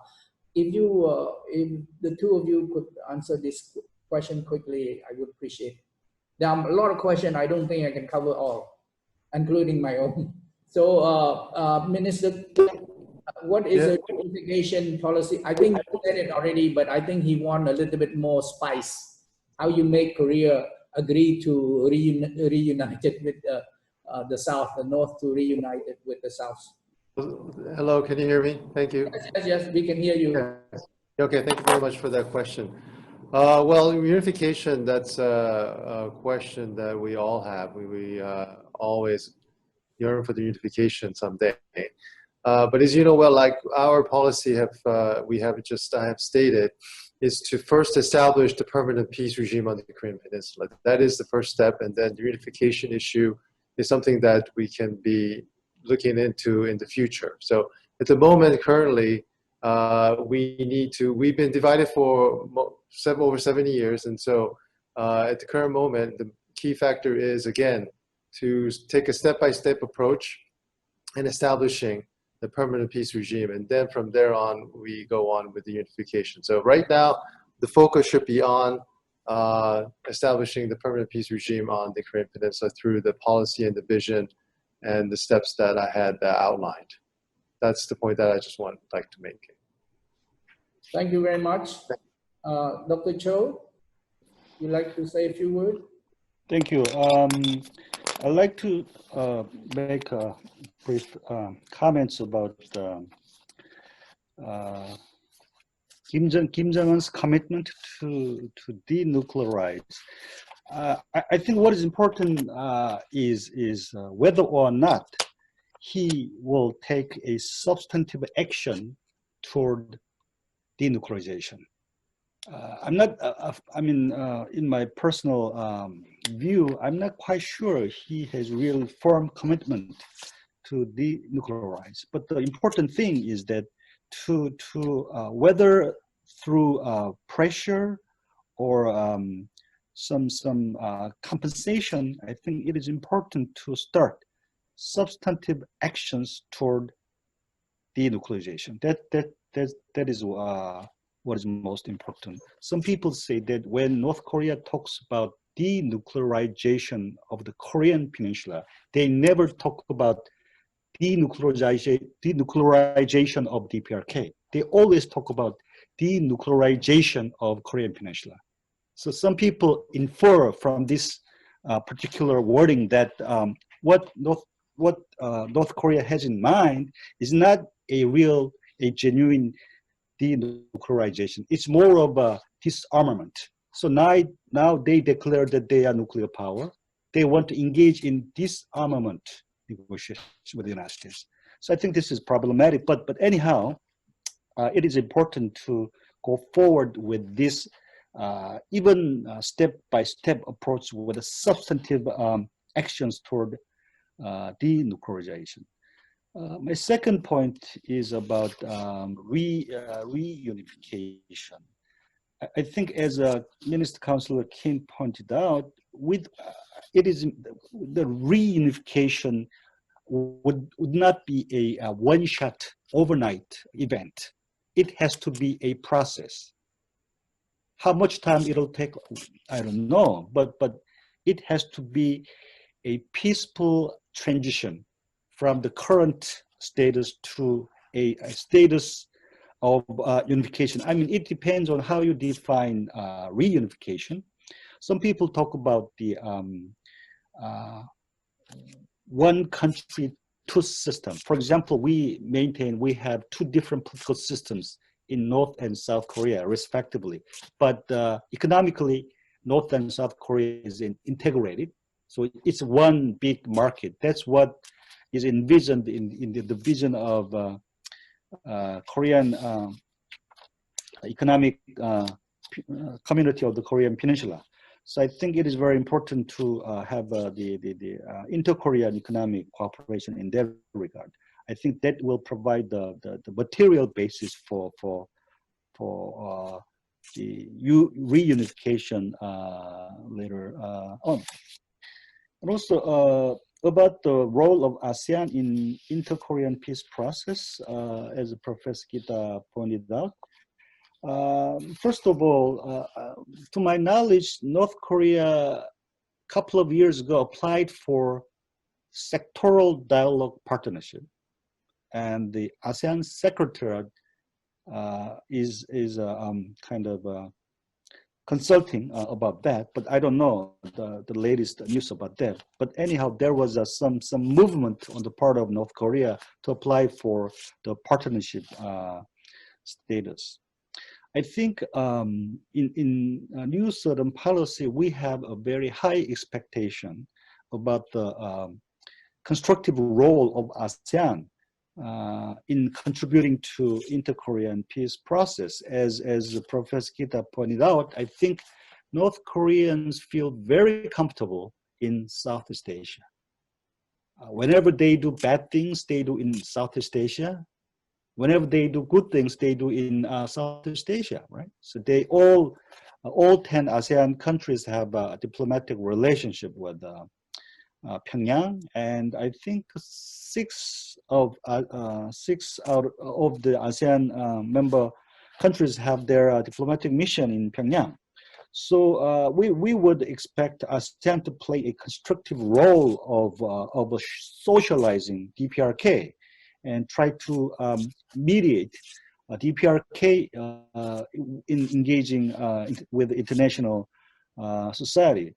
And also, I think hosting the 2 rounds of DPRK-US summit was really important. Of course, I mean, even if we had no deal from the Hanoi summit, I think that was a really important effort on the part of ASEAN, and we would expect to continue to support from strong support from ASEAN member countries for our endeavor for permanent peace on the Korean Peninsula. Thank you. I will have to ask pardon from the speaker. I like to extend 10 minutes, so we still have time to address some more questions. One more question is coming from a researcher at my institute by the name of Mr. May. He'd like to ask Dr. Geetha how ASEAN could help to facilitate Korea peaceful process given ASEAN have limited ability to enforce any agreement such as a case of a code of conduct, the COC in the South China Sea. I think you can understand this question. I think you did say something about ASEAN does have some positive, but also have a limited ability to forge consensus on hard stuff, hard things like the code of conduct. Would you like to answer his question?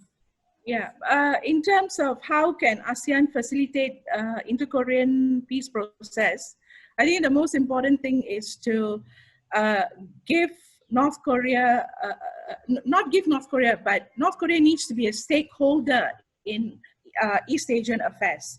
At this point in time, we see that North Korea is not a stakeholder. It's only a member of ASEAN Regional Forum. So a few members of ASEAN have actually indicated that it would be a good idea. I think Philippines, if I'm not mistaken, has indicated that it would be a good idea if North Korea is invited to become a dialogue partner, or at least an observer, given an observer's status. So that is one way of facilitating. And please do note that ASEAN can only mediate it can only facilitate. It can't solve the nuclear issue or anything related to North Korea. That avenue is an important point because, as I keep saying, if we do not engage and we isolate North Korea further, then we are only allowing North Korea to become, to modernize its nuclear capability, which is more threatening to the global world. And of course, the other thing is to equate the code of conduct with the inter-Korean process is, I think it's not a good thing, because the code of conduct involves ASEAN and its members, and dealing with China is a different ball game compared to dealing with North Korea. North Korea is comfortable bilaterally and also multilaterally with ASEAN, whereas China prefers to deal with ASEAN in a more bilateral way. And so here comes the dilemma where you have this issue of political cohesiveness when dealing with outside powers, be it North Korea or China. How then does ASEAN come together as a unit to deal with these kind of international security problems? Again, I would like to reiterate that for North Korea, we are just giving North Korea an avenue to put forward its legitimate interests and concerns. But to do that, ASEAN needs to be supported by South Korea. And South Korea, as Professor Cho said, wants ASEAN to have a constructive role. But a constructive role is not enough. It has to be an institutionalized mechanism. ASEAN should be given the same status, the same privilege as other major powers. I mean, that is what New Southern Policy is all about, giving ASEAN equal status with other major powers. Yeah. Thank you. I'm gonna have to use my priority as chair, because I have a burning question, one for Brad and one for Dr. Bernd Schaefer. Now, for Brad first, giving the skeptic view that you have, I would like to ask you a question. In your view, should the particularly the 6 stakeholders, I named them already, basically the 6-party talk member, should the stakeholder, the major power that's involved in the Korean Peninsula, the 2 Korea and USA, Japan, Russia, and China, accept the fait accompli, that is to say, accept North Korea as a nuclear state, and after that, find out what would be the appropriate regime to control that, that would lead to the eradication of the stockpile?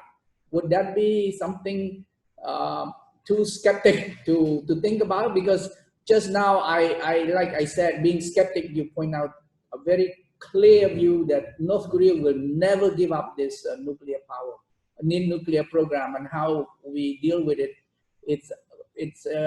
It's not so optimistic to think that North Korea would do that.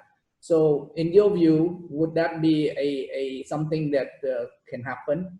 I have a question for Dr. Bernd Schaefer. Now, given the 2 failed attempts on the summit, and also listening carefully to Brad, that there is some positive lesson to be learned from President Trump. We cannot say that this is a complete failure. Would you like to see another summit between the U.S. president and North Korea?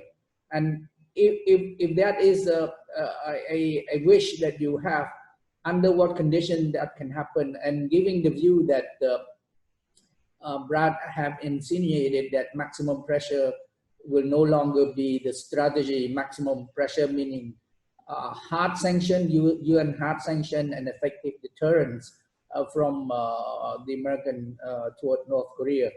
If that is not there, what else can Biden do if and when he wants to talk to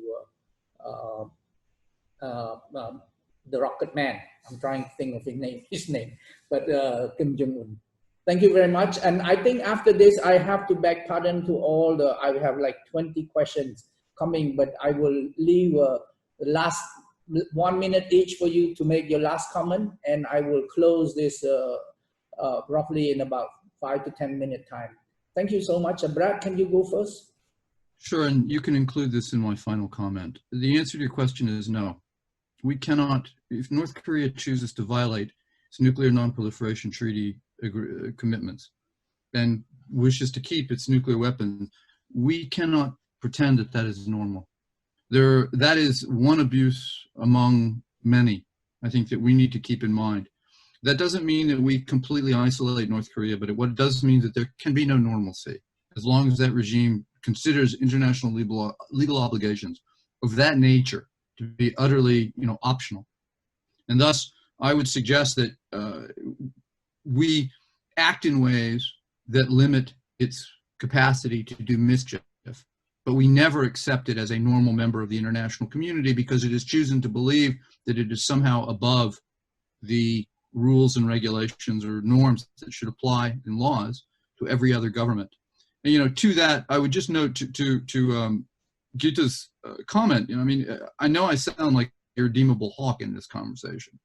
And I want to, I would note that she's right to suggest that we need to engage North Korea and acknowledge its legitimate interests. The problem is that what North Korea considers its legitimate interests and what the rest of the world considers legitimate are very different things. And I'm perfectly happy to treat North Korea like a normal member of the international community when it begins to act like one.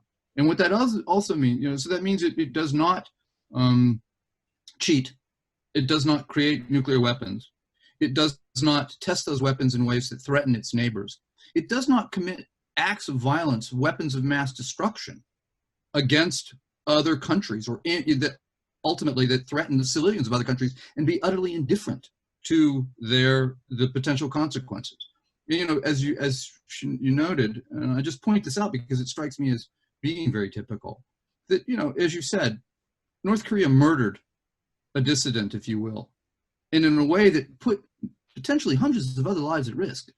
And it did it with impunity, and it really paid no price. And if that's the case, North Korea believes the laws don't apply to it. And I think that by, as you said, suggesting somehow or other that we accept it as a nuclear power just continues that and perpetuates a cycle of abuse in ways that I think ultimately make us all less secure and less safe. So with that, that'll be my last comment as well. Thank you. Brad, Dr. Schaefer? Yeah, thank you. Thank you very much. First, simply what I want another summit between US President and Kim Jong-un. No, not at this point, only at the very end, if there is a process leading to any progress on denuclearization, which probably might not happen. So, and I think that's what Biden also clearly said, when he becomes president, this will end, and he will not do the same as Trump would be doing. But I don't think this is the most decisive issue here, whether there will be another summit. I just want to reiterate my point. What's really different from the last 20 years is not so much a democratic administration coming in Washington, but it's the constellation between a different type of government in South Korea and the United States, and a constellation where both of those have a tradition, at least a tradition, of being more engaging with North Korea and also having more ideas about how to tackle the entire issue. And I think we had some productive movements when we had this parallel time between the Clinton administration and the Kim Dae-jung administration. And then the 20 years after that, we had so much standstill and nuclear North Korea. We are now, after the last 20 years, because there was a lack of engagement and imagination on both the American side and the South Korean side, which also allowed North Korea just to do what it wanted to do, namely to become a nuclear state. What the United States is certainly afraid of is not just North Korea remaining a nuclear state, but maybe Japan or South Korea becoming a nuclear state if you allow North Korea to get away with that, and maybe then having a change to more conservative governments in Seoul or Tokyo at some point, and then having those states also advocating for nuclear power, becoming nuclear powers. So I think we have a certain opportunity, at least. I don't think I'm very optimistic about it, but a certain opportunity now with this particular government in Seoul and this particular government in Washington to at least become a little bit more imaginative and maybe try something below the level of summit and pageantry and show as we had over the last 4 years. But I'm not saying that I'm expecting any major outcomes, but at least I would say there's opportunity and a chance. And I think there's major agency with the government in Seoul, and I hope they are continuing their approach because they are the one who can play a key role, and maybe they are successful. I don't know. Thank you very much. You want to make a final statement, or you give up your, you have 1 more minute if you want to say. Let's move to the other speakers. Okay, so can I ask the other 2 speakers and also Minister Counselor to have your final word? Geetha, you want to go first? Your final word? Yeah, I think we have to face the reality that we have to deal with a nuclear North Korea, whether we accept it as a nuclear state or not. We have to find a mechanism. And of course, the problem is all the mechanisms that have been employed thus far has proven a failure. So you need new actors to come into the picture. And I would like to then advocate that ASEAN, which has good relations with both North Korea, South Korea, and to a large extent with the US, be a venue, a facilitator, a mediator, a middle power approach towards engaging North Korea. Thank you. Thank you, Geetha. Dr. Cho, you would like to make a last comment? Thank you. I agree with the reasoning behind the skepticism about the prospect. Of course, we tried everything, and we, as Geetha said, we have to deal with the nuclear North Korea.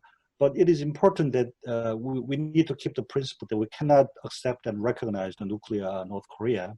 And also, personally, I think it is very important to have a strong sanction regime intact, in order to provide pressure and incentives to North Korea to make a strategic decision to denuclearize.